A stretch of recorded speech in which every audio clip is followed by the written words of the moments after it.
கிட்டத்தட்ட ஒரு பெரிய எதிர்பார்ப்பு மத்தியில் தக்கலை படம் இன்னைக்கு ரிலீஸ் ஆயிருக்கு. பல படங்களுடைய அந்த சாயல் அப்படி இருக்குது. அதான் கதை. ரொம்ப எதிர்பார்த்த ஒரு விஷயம் பாட்டு. அந்த 8 பாட்டில் அது முக்கியமாக அந்த முத்தமலை சாங்காக இருக்கட்டும், மின்வெளி நாயகனாக இருக்கட்டும், இந்த 2 பாட்டும் படத்தில் இல்லை. பாட்டை நம்பி போய் அதுவும் ஏமாற்றம், கமலஹாசன் நம்பி போய் அதுவும் ஏமாற்றம், மணிரத்னத்தை நம்பி போய் அதுவும் ஏமாற்றம். படம் எங்கே ஆரம்பிக்குது, எங்கே போகுது அப்படிங்கிற ஒரு லாஜிக்கே ஒன்றும் புரியல. ரயில்வே ஸ்டேஷன் சண்டை போடுறாங்க, ஹெலிகாப்டர் சண்டை போடுறாங்க, எதுக்கு சண்டை போடுறாங்க, ஏன் சண்டை போடுறாங்க, யார் என்னங்கிறதே ஒன்றும் தெரியாது. 50க்கும் மேற்பட்ட உலக நாடுகளில் 100 கோடிக்கும் அதிகமான ஆகாயம் தமிழ் பார்வையாளர்களுக்கு பேரன்பும் திருநன்றியும். ஆகாயம் தமிழர்கள் எல்லாருக்கும் வணக்கம். இன்னைக்கு நம்ம கூட சினிமா ஜேர்னலிஸ்ட் சுபேர் சார் அவர் தான் இணைஞ்சிருக்காரு. வணக்கம் சார். வணக்கம். எப்படி இருக்கீங்க? நல்லா இருக்கு சார். கிட்டத்தட்ட ஒரு பெரிய எதிர்பார்ப்பு மத்தியில் தக்கலை படம் இன்னைக்கு ரிலீஸ் ஆயிருக்கு. ஃபர்ஸ்ட் ஷோ நிறைய சைட்லேருந்து மிக்ஸ்டு ரிவ்யூவாக வருது. ஸோ நீங்கள் படம் பார்த்தீங்களா? படம் எப்படி இருக்குது? கிட்டத்தட்ட ஒரு 37 வருஷத்துக்கு பிறகு ஒரு வெற்றிகரமான கூட்டணி, கமலஹாசன், மணிரத்னம், அதோட இன்றைக்கி இருக்கக்கூடிய இளம் நடிகர் சிம்பு, ஏஆர் ரஹ்மான், ஒரு பெரிய கூட்டம், ஒரு பெரிய எதிர்பார்ப்பு. நம்ம ஏற்கனவே பேசியிருந்தோம். இந்தியா முழுவதும் கிட்டத்தட்ட ஒரு 5000 ஸ்க்ரீனில் பண்ணியிருக்கிறாங்க. உலகம் முழுவதும் இந்த படத்துக்கு ஒரு பெரிய ப்ரொமோஷன் பண்ணியிருக்கிறாங்க. நிறைய இன்ஃப்ளூயன்சர்ஸை வச்சு படத்துக்கு ப்ரொமோஷன் பண்ணாங்க. பெரிய அளவில் பண்ணாங்க. ஒரு பெரிய எதிர்பார்ப்பு இருந்துச்சு. ஏன்னா மணிரத்னம் அப்படிங்கிற ஒரு இயக்குனருக்கு ஒரு பெரிய தமிழ் சினிமாவில் ஒரு பெரிய ஒரு அடையாளம் இருக்குது, ஒரு மரியாதை இருக்குது. அவரை கொண்டாடக்கூடிய இருக்கிறாங்க. இன்றைக்கி தமிழ் சினிமா இருக்கக்கூடிய பல இயக்குநர்களுக்கு அவர் ஒரு மானசீக குருவாக இருக்கிறார். ஏன்னா அவருடைய காட்சி விதப்படுத்துகிற விதமாக இருக்கட்டும், அவருடைய கதை சொல்லக்கூடிய விதமாக இருக்கட்டும், எல்லாம் ஒரு வித்தியாசமான ஒரு ட்ரெண்ட் செட்டர் டைரக்டர்னே சொல்லலாம். இந்த பக்கம் கமலஹாசன், அவர் நீங்கள் நடிகருங்கிற ஒரு வட்டத்துக்குள்ளே மட்டும் அடைக்கிறக்கூடாது. அதை தாண்டி அவர் ஒரு இன்டெலிஜென்ட், எல்லா விதமான கிராஃப்ட்லேயும் வேலை செய்யக்கூடிய ஒரு இன்டெலிஜென்ட். இவங்க 2 பேரும் சேர்ந்து ஒரு படம் பண்ணுறாங்கிறது படத்துக்கு ஒரு கூடுதல் எதிர்பார்ப்பு. அப்படி ஒரு எதிர்பார்ப்போடு வந்த படம் தான் இந்த தக்லை. சிம்பு, த்ரிஷா, ஜோஜு ஜார்ஜ்னு ஒரு பெரிய நட்சத்திர பட்டாளங்களோடு நடிச்சிருக்கக்கூடிய படம் இன்றைக்கி ரிலீஸ் ஆகிருக்கு. ஃபர்ஸ்ட் ஷோ பார்த்தோம். பெரிய எதிர்பார்ப்போட ஆவலோட பார்க்குறப்ப படத்தில் முதல்ல ப்ளஸ் அப்படின்னு பார்க்குறப்ப நிறைய சண்டை காட்சிகள் இருக்குது. அதெல்லாமே நம்ம ரிஸ்க் எடுத்து நடிச்சிருக்காங்க. சிம்புவும் சரி, கமலஹாசனும் சரி. அதான் ஃபோட்டோகிராஃபி, ரொம்ப அருமையான ஒரு ஃபோட்டோகிராஃபி ரவிகே சந்திரன் பண்ணியிருக்காரு. படத்துக்கு ஒரு பெரிய பில்லர் ஏஆர் ரஹ்மான். ஒவ்வொரு காட்சிகளையுமே அடுத்தடுத்து என்னென்னு நகர்த்திட்டு போகிறது, சீன காட்டிலும் இந்த இறுதி காட்டிலும் தான் பெரிய அளவில் அதை கை கொடுத்துருக்கு. நல்லா பண்ணியிருக்கிறாரு. சிம்பு ஒரு கம்பேக்காக கொடுத்துருக்கிறாரு. அவருக்கு கொடுக்கக்கூடிய கேரக்டரை சரியாக பண்ணியிருக்கிறார். கமலஹாசன் கொஞ்சம் வயது முகத்தில் தெரியுது, கொஞ்சம் ஒரு தளர்ச்சி தெரியுது. த்ரிஷாவை ரொம்ப அழகாக காமிச்சிருக்கிறாங்க. அப்புறம் இந்த பக்கம் ஜோஜு ஜார்ஜ் பெரிய ஒரு எதிர்பார்ப்பு உள்ள நடிகர். கமலஹாசனே சொன்னார், நான் பெரிய பொறாமைப்படக்கூடிய ஒரு நடிகர். பட் அவருக்கு இந்த படத்தில் பெருசாக ஸ்கோப் பண்ணுறதுக்கான சீன்ஸ் இல்லை. அது ஒரு பெரிய ட்ராபேக்கு. 2வது படம் கதை அப்படின்னு பார்க்குறப்ப கமலஹாசன் ஒரு பெரிய கேங்ஸ்டர். அவர் என்ன பண்ணுறாருன்னா, ஃப்ளாஷ்பேக்கில் ஒருவரை இன்னொரு கேங் இருக்கக்கூடிய ஒருத்தர் கொல்ல போகிறாரு. அங்கே போய் பார்க்குறப்ப தற்செயலாக ஒரு பேப்பர் போட வந்தவர் இவருடைய கன்னுக்கு ஷூட் பண்ணிடுறாரு. பட் அவர் இறந்து போகிறாரு. அவருக்கு 2 குழந்தைங்க அப்படி நிற்கிறாங்க. அது ஒரு குழந்தை தப்பிச்சு போயிடுது. ஒரு குழந்தை மட்டும் அனாதையாக அப்படி நிற்கிது. அந்த குழந்தையை இந்த கமலஹாசன் எடுத்து வளர்க்குறாரு. அவர் தான் சிம்பு. அவர் தன்னுடைய பையன் மாதிரியே வளர்க்குறாரு. அவரும் அவருடைய செய்யக்கூடிய கேங் ஸ்டார் வேலையில் அவரும் கூட ஒத்துழைச்சிட்டு இருக்காரு. இப்படி போயிட்டுருக்கப்ப கமலோடைய இடத்தை யார் பிடிக்கிறது அப்படிங்கிற ஒரு இடம் போட்டி வருது. கமலஹாசனுடைய அண்ணன் நாசர் இருக்கிறாரு. நாசர், சிம்பு இவங்கெல்லாம் இருக்காங்க. யார் அந்த கமலஹாசனுடைய இடத்த பிடிக்கிறது? அப்போ கமல் இருக்கிற வரைக்கும் அந்த இடத்த பிடிக்க முடியாது அப்படிங்கிறாங்க. அதுக்கு சில வேலைகள் செய்கிறாங்க. அதில் யார் ஜெயிச்சா, யார் அதில் தப்பிச்சா இது அப்படிங்கிறது தான் அந்த படத்துடைய கதை. பெருசாக ஒன்றும் கதையெல்லாம் கிடையாது. 2 கேங்ஸ்டர்ஸ் நடக்கக்கூடிய விஷயங்கள். கமல் ஒரு கேங்கு, இன்னொரு கேங்காக இருக்கார். அவர் ஒரு நார்த் இந்தியனாக இருக்கார். அவர் டெல்லியில் இருக்கிறார். அவர் பெரிய பொலிட்டிஷியன் இருக்கிறாங்க. நிறைய அதை டீட்டெயிலிங்னு சொல்ல. இந்த தான் படத்தினுடைய இந்த ஒன்லைன் கதை. ஏறக்குறைய நிறைய அந்த செக்கச்செவந்த வானம், பல படங்களுடைய அந்த சாயல் அப்படி இருக்குது. அதான் கதை. த்ரிஷா எல்லோரும் எதிர்பார்த்தாங்க. த்ரிஷா சிம்புக்கு ஜோடியாக இருப்பாங்கன்னு. பட் 2 பேருக்குமே ஜோடியாக இருக்காங்கிறது தான் படத்துடைய ட்விஸ்ட்டு. உள்ளே போய் பார்க்குறப்ப தான் தெரியும். 2வது நம்ம ரொம்ப எதிர்பார்த்த ஒரு விஷயம் பாட்டு ஆடியோவாக ரிலீஸ் ஆகி 8 பாட்டுமே சூப்பர் டூப்பர் ஹிட்டு. அந்த 8 பாட்டில் அது முக்கியமாக அந்த முத்தமலை சாங்காக இருக்கட்டும், மின்வெளி நாயகனாக இருக்கட்டும், அந்த 2 பாட்டுமே படத்தில் இல்லை. ரெண்டுமே படத்தில் இல்லை அப்படிங்கிறது தான் பெரிய கொடுமை. விண்வெளி நாயகன் பாட்டை கடைசியில் அந்த ரோலிங் டைட்டிலில் போட்டுருக்குறாங்க. அது இந்த 2 பாட்டு தான் படத்துக்கு ஒரு பெரிய ப்ளஸ். அதை ஏன் வைக்காமல் போனாங்கன்னு தெரியல. கமலுக்கு பேராக இருக்கிறாங்க. ஒரு கட்டத்துக்கு மேலே சிம்புக்கு அவர் பேரா த்ரிஷா மாறுறாங்க. அப்போ 2 பேத்துக்குள்ள ஏதாவது ஒரு சாங் வைப்பாங்க. ஏன்னா இந்த பேர் வந்து ஒரு சக்ஸஸ்ஃபுல்லான லவ்வபுளான ஒரு பேர் அப்படிங்கிறது நமக்கு எல்லாருக்கும் தெரியும். வினை தாண்டி வருவாயா அந்த மாதிரி இந்த படத்தில் ஒரு சாங் இருக்கும் அப்படின்னு பார்த்தா, பட்டு சிம்பு த்ரிஷாவுக்கு வந்து சாங் இல்லை. ஜிங்குஜா சாங் இருக்குது.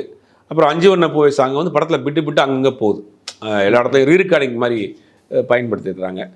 பாட்டை நம்பி போய் அதுவும் ஏமாற்றம், கமலஹாசன் நம்பி போய் அதுவும் ஏமாற்றம், மணிரத்னத்தை நம்பி போய் அதுவும் ஏமாற்றம். படம் எங்கே ஆரம்பிக்குது எங்கே போகுது அப்படிங்கிற ஒரு லாஜிக்கே ஒன்றும் புரியலை. ஒரு 10-12 சண்டை காட்சிகள் இருக்கும். ஒன்று பைக்கில் சண்டை போடுறாங்க, காரில் சண்டை போடுறாங்க, மொட்டை மாடியில் சண்டை போடுறாங்க, வீட்டுக்குள்ளே சண்டை போடுறாங்க, சண்டை நடந்துக்கிட்டே இருக்குது. ரயில்வே ஸ்டேஷனில் சண்டை போடுறாங்க, ஹெலிகாப்டரில் சண்டை போடுறாங்க. எதுக்கு சண்டை போடுறாங்க, ஏன் சண்டை போடுறாங்க, யார் என்னங்கிறதே ஒன்றும் தெரியாது. படம் முழுவதும் அடிச்சுக்கிட்டே இருக்காங்க. இது வந்து என்னென்னா, கமலஹாசன் மணிரத்னம் அவர்கள் தன்னுடைய ஒரு இண்டிவிஜுவாலிட்டியை விட்டு இறங்கி வந்திருக்காங்கன்றதான் பார்க்குது. ஏன்னா இப்போ உள்ள ட்ரெண்ட் இதுதான் படம், இதுதான் ட்ரெண்டிங்கு, இப்படி பண்ணால் போதும், ஒரு 10 பாட்டு 10 ஃபைட்டு வச்சா போதும், பெருசாக கதைக்கோ லாஜிக்கோ மெனக்கட தேவையில்லை அப்படின்னு தன்னை வந்து வேற ஒரு தளத்தில் பயணம் பண்ணுறதுக்காக இறங்கிறார். இது கமல் படமும் கிடையாது, மணிரத்னம் படமும் கிடையாது. அவங்க 2 பேருடைய படமே இது இல்லை அப்படிங்கிறது தான் பெரிய வருத்தம். 2வது படத்தில் வந்து லாஜிக் செக்ஸ் ஏகப்பட்டது சொல்லலாம். ஒரு சீன்லாம் வந்து கமலை ஷூட் பண்ணி ஒரு பெரிய பனிமலையிலேருந்து அடித்து தூக்கி போட்டுருவாங்க. அந்த பனியில் விழுந்து கிடப்பார். ஒரு நாள் கழித்து திருப்பி எந்திரிச்சு பார்ப்பார். பார்த்தா ஒரு புல்லட் இங்கே உள்ளே இருக்கும். பக்கத்தில் ஒரு பாட்டில் உடச்சி இந்த புல்லட் எடுத்து போட்டுருவார். ஆப்ரேஷன் பண்ணாலே பேஷண்ட் பிடிக்கிறதுலாம் இன்றைக்கி பயங்கரமான விஷயமா இருக்குது. அசால்ட்டாக போகிற போக்குள்ள அந்த மாதிரியான காட்சிகள். அப்புறம் 2 கேங்ஸ்டர்ஸ் உட்காந்து பேசிகிட்டு இருப்பாங்க. கோவா வரைக்கும் போய்ட்டு வரலாம், ஹெலிகாப்டர் எடுத்துகிட்டு வரணும். திடீர்னு ஹெலிகாப்டர் எடுத்துகிட்டு பக்கத்துக்கு வண்டி எடுத்துகிட்டு 2 வீலர் எடுத்துகிட்டு பக்கத்து கையில் போய் டீ குடிக்க போகிற மாதிரி ஹெலிகாப்டர் எடுத்துகிட்டு கோவாவில் போய் ஒரு பார்ட்டிக்கு பண்ண போயிடுவாங்க. அந்த மாதிரிலாம் படத்தில் ஏகப்பட்ட இதெல்லாம் மணிரத்னம் பண்ண படமா? கமலஹாசன் திரைக்கதை கமலஹாசன் மணிரத்னம் போட்டிருக்காங்க. அவங்க படமாங்கிறது பெரிய இன்றைக்கி வரைக்கும் ஒரு அதிர்ச்சியான விஷயமாகவே இருக்குது. ஏன் இந்த அளவுக்கு அவங்க இறங்கி போய் இதுதான் ட்ரெண்டுன்னு நினச்சி பண்ணாங்களா, இல்லை வந்து என்ன பண்ணியிருக்காங்கன்னே தெரில. படம் பார்த்தா ஏற்கனவே எல்லா படத்தையும் நம்ம சொல்கிற ஒரு டெம்ப்ளேட்டான ஒரு விஷயந்தான், லென்த்தி. எதுக்கு தான் நீங்கள் 2.25 மணி நேரம் 3 மணி நேரம் படம் எடுக்கிறீங்கன்னு தெரியல. ஏன்னா தியேட்டரில் அவ்வளோ நேரம் உட்கார முடியாது. நீங்கள் லென்த்தியாக எதை சொன்னாலுமே அது போராக தான் தெரியும் அப்படிங்கிறது எல்லாருக்குமே தெரியும். எல்லா படத்துக்கும் இந்த குற்றச்சாட்டு வருது. மீண்டும் அதை இந்த படத்தில் பண்ணி வச்சுருக்காங்க. சார் நீங்கள் சொன்னாலும் வச்சு பார்க்கும் மணிரத்னம் வந்து இப்போ 2K கிட்ஸோட பல்ஸை பிடிக்க தவறிட்டாரோங்கிற மாதிரி தான் இருக்குது. பல்ஸை பிடிக்கிறதுக்காக தான் அந்த படம் பண்ணியிருக்காரு. அதான் அதில் மிஸ் ஆகிருக்காரு. இப்போ என்ன நினைக்கிறாருன்னா, அவருடைய ஸ்டைலில் ஒரு மௌனராகம் மாதிரியோ, ஒரு நாயகன் மாதிரியோ, ஒரு தளபதி மாதிரியோ அவருடைய ஸ்டைலில் படம் பண்ணியிருந்தாருன்னா அந்த படம் அவர் படமாக இருந்திருக்கும். அவரை கொண்டாடுவதற்கு, அவரை ரசிப்பதற்கு தானே இங்கே இருக்கிறோம். நீங்கள் ஏன் இங்கே இருக்கக்கூடிய ஆட்களை வந்து நீங்கள் திருப்பி அதே மாதிரி படம் பண்ணுறீங்க? அதை பண்ணுறதுக்கு தான் அவங்க இருக்கிறாங்க. உங்கள் படத்தை எங்கே காணோம்? அதான் இப்போ கேள்வியே. மணிரத்னம் படத்தை காணாமே. பட் அவருடைய ஸ்டைல் இருக்குது. இந்த மேக்கிங் ஸ்டைல் இந்த படத்தில் கொஞ்சம் கூட இது கிடையாது. ரொம்ப அருமையான பண்ணியிருக்காங்க மேக்கிங் ஸ்டைல்லாம். பட் கதை வேணும்ல, பேஸ் கதை வேணும், ஒரு லாஜிக் வேணும், கதை நகர்த்தி கொண்டு போகிற விஷயம். இந்த அபிராமி கமலஹாசனுடைய அந்த சென்டிமெண்ட்லாம் கொஞ்சம் ட்ரை பண்ணியிருக்காங்க. பட் அது ஸ்ட்ராங்காக இல்லை. அதை கொஞ்சம் ஸ்ட்ராங்காக எமோஷனலாக சொல்லியிருக்கலாம். சிம்புக்கு ஏதாவது ஒரு பாடல் வச்சுருக்கலாம், சிம்புக்கு ஒரு லவ் போர்ஷன்ஸ் வச்சுருக்கலாம். இது மாதிரி ஏதாவது நிறையா பண்ணியிருக்கலாம். அதான் ஏன் மிஸ் பண்ணாங்கன்னு தெரியல. ஆனால் படம் 3 மணி நேரத்துக்கு 2.25 மணி நேரத்துக்கு மேலே படம் போகுதுங்கிறது தான் பெரிய ரொம்ப போரிங்காக இருக்குது. பொதுவாக பெரிய படம் ரிலீஸ் ஆகிறதுக்கு முன்னாடி இந்த மாதிரி ஏதாவது பரபரப்பாக சர்ச்சையான விஷயங்கள் போய் படத்துக்கு கூடுதல் ப்ரொமோஷன் கொடுக்குறது வழக்கம். அப்படி இந்த தக்லை படத்துக்கு வந்து கன்னட இஷ்யூ பெரிய அளவில் ப்ரொமோஷன் ஆச்சு. அப்படி இருந்தும் படம் வந்து அந்த இதில் தவறு விட்டுருச்சோங்கிற மாதிரி. இல்லை, இன்றைக்கி பொறுத்த வரைக்கும் ஒரு காலத்தில் வந்து நம்ம தமிழ் சினிமாவில் தியேட்டரில் பார்ப்பாங்க. ரொம்ப ரேராக வந்து அந்த விசிடின்னு சொல்லுவாங்க, விசிடி வீடியோ கேசட்டு வந்துச்சு. அதுவே பைரசியாக ஓடும். அதுதான் அதிகபட்சமாக நம்ம சினிமா பார்க்குறதுக்கு உண்டான தளங்கள். இன்றைக்கி சினிமா பார்க்குறதுக்கு தளங்கள் நிறைய ஆயிடுச்சு. ஓடிடியில் பார்க்குறோம், யூடியூப்பில் பார்க்குறோம், சேட்டலைட் சேனலில் போடுறாங்க. நிறையா நமக்கு படம் பார்க்கறதுக்கு ஒரு தளம் கிடச்சிருச்சு. உலக படங்களை பார்க்குறோம், வேர்ல்டு வைடு நடக்கக்கூடிய படங்களை பார்க்குறோம், வேர்ல்டு வைடு படங்களுடைய தரங்களை பார்க்குறோம். ஈரானி மூவிஸ் பார்க்குறோம், ஸ்பானிஷ் மூவி பார்க்குறோம். நல்ல படமாக இருந்தால் அதை பற்றி எடுத்து உடனே போட்டு இந்த படத்தை பாருங்கன்னு ப்ரொமோட் பண்ணுறாங்க. அந்த படங்கள்லாம் பார்க்குறோம். அப்போ உலகம் முழுவதுமே யதார்த்தத்தை நோக்கி, யதார்த்த சினிமாக்களை நோக்கி போய்கிட்டு இருக்கு. இப்போ ஹாலிவுட்லேயே சின்ன ஒரு பள்ளியை வந்து பாம்பு மாதிரி காட்டுறது, விண்வெளியிலேருந்து மனிதர்கள் வர்றதெல்லாம், அந்த மாதிரி படங்களை ஹாலிவுட்லேயே எடுப்பாட்டாங்க. இப்போ முந்தையெல்லாம் பார்த்தா பறக்கும் தட்டில் ஒருத்தன் வருவான், ஏலியன்ஸ் ஒருத்தன் வருவான், இல்லாட்டி வந்து டைனோசர் மாதிரியான ஒரு விலங்கை கட்டுவானுங்க, திரும்பிங்க அனகொண்டான்னு ஒரு பெரிய இதை மீனை கட்டுவானுங்க. இதெல்லாம் நடந்துகிட்டு இருந்துச்சு. ஒரு அதாவது என்ன சொல்கிறது, மிகைப்படுத்தப்பட்ட படங்களாகவே நம்ம கற்பனைக்கு எட்டாத படங்களாக பண்ணியிருந்தாங்க ஹாலிவுட்டில். அவனுங்களே மாறி இப்போ என்ன பண்ணிட்டானுங்கன்னா, யதார்த்த சினிமாவை நோக்கி ஹாலிவுட் படங்களே வரக்கூடிய சூழ்நிலை ஆயிடுச்சு. ஸ்டோரி ஓரியன்டாக கதை சொல்லணும் தான் மக்கள் பார்க்குறானுங்க, யதார்த்தத்தை நோக்கி படம் சொல்கிறான்னு பார்க்குறாங்க ஆரம்பிச்சிச்சு. அப்போ எல்லா படங்களையும் இப்போ நம்ம பார்க்குறோம். உள்ளங்கையில் இன்றைக்கி எல்லா படமும் கிடைக்குது. அப்படி அதை பார்த்து நம்ம பழக்கப்பட்டோம். அப்படிங்கும்போது இன்னமும் வந்து ஒரு 20 வருஷத்துக்கு பின்னாடி போய் ஒரு 10 பாட்டு 10 ஃபைட்டு அப்போ கூட இந்த 20 வருஷத்துக்கு பின்னாடி போனால் அப்போ நல்ல படங்கள் வந்துருந்துச்சு. அப்படி சொல்லக்கூடாது. சொல்லப்போனா 20 வருஷத்துக்கு முன்னாடி கதையம்சம் உள்ள படங்கள் வந்துருந்துச்சு. இவ்வளோ மிகைப்படுத்தப்பட்ட படங்கள்லாம் கிடையாது. இப்போ சமீப காலமாக தான் வந்து கதைக்கு எதுவுமே கதையாக கழுதையை விடு, திரைக்கதை அது குப்பையில் போடு, 10 பாட்டை வை, 5 ஃபைட்டை வை, ஒரு பெரிய ஸ்டார் காஸ்ட்டை விடு, ஒரு 200-300 இவனை கூப்பிடு, இன்ஃப்ளூயன்சர்ஸை கூப்பிடு, ப்ரொமோட் பண்ணுங்க, அப்போ படம் ஓடிடுன்ற ஒரு தப்பான ஒரு கணக்கு போட்டு சமீபத்தில் அடி வாங்கிய படங்கள் இந்த படம் ஒன்று. இந்த படம் லிஸ்ட்டில் சேர்ந்துருச்சு. அந்த லிஸ்ட்டில் சேர்ந்துருச்சு. இந்த படம் கொஞ்ச நாள் ட்ரோலாக கூட போக வேண்டியிருக்கும். இந்தியன் 2 மாதிரி. இந்தியன் 2 மாதிரி சில காட்சிகள்லாம் ட்ரோலாக கூட ஆகிறதுக்கு வாய்ப்பு இருக்குது. அப்போ நீங்கள் வந்து மக்கள் வந்து யதார்த்த சினிமாவை விரும்ப ஆரம்பிச்சிட்டாங்க. யதார்த்த சினிமாவை நோக்கி போய்கிட்டு இருக்காங்க. அதை நீங்கள் வந்து மீறி நீங்கள் போனதன் விளைவு வந்து இந்த படத்தினுடைய ரிசல்ட். இந்தியன் 2 சமீபத்தில் இந்தியன் 2க்கு வராத நெகட்டிவ் ரிவ்யூஸ்லாம் பார்க்கும்போது சங்கர் இதுக்கப்புறம் படமே எடுக்க வேணாங்கிற மாதிரி சொல்லியிருந்தாங்க. ஸோ இன்னைக்கு காலையில் படம் பார்த்து நிறைய பேர் சொன்ன விஷயம் என்னன்னா, மணிரத்னம் இதோட ஸ்டாப் பண்ணிக்கணும், இதுக்கப்புறம் அவர் படமே எடுக்க வேணாங்கிற மாதிரி சொல்கிறாங்க.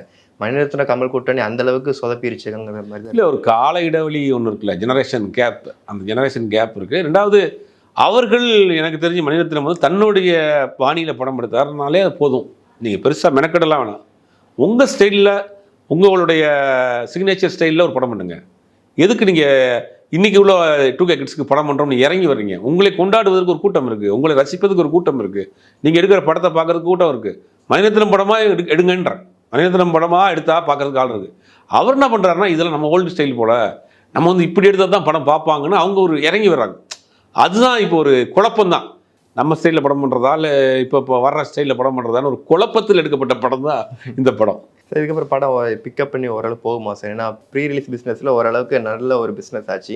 இதுக்கப்புறம் படம் இதுக்கப்புறம் பிக்கப் ஆகும் இல்லை, பாடலில் உள்ள வச்சு சிம்பு போர்ஷன்ஸ் கொஞ்சம் டெவலப் பண்ணி அப்படி இப்படிலாம் கொஞ்சம் காமெடி கமெடிலாம் போட்டிருந்தா கூட படம் கொஞ்சம் தேத்தி கொண்டு வந்துடலாம். பாடலும் இல்லையே. அந்த பாடல் நம்பி போய் இந்த படத்துக்கு மணிரத்னம் இருக்கிறாரு, கமலஹாசன் இருக்கிறாரு, ஏஆர் ரஹ்மான் இருக்காரு, பாட்டெலாம் ஹிட்டு அப்படிங்கிற ஒரு எதிர்பார்ப்போடு போகிறவங்களுக்கு எதுவுமே இல்லை. அப்படிங்கிறப்ப அது ஒரு பெரிய ஷாக்கிங்காக தானே இருக்கும். அதுதான் படத்துக்கு ஒரு பெரிய மைனஸும். கண்டிப்பாக சார். நிறைய விஷயங்கள் ஷேர் பண்ணிங்க. Thank you sir.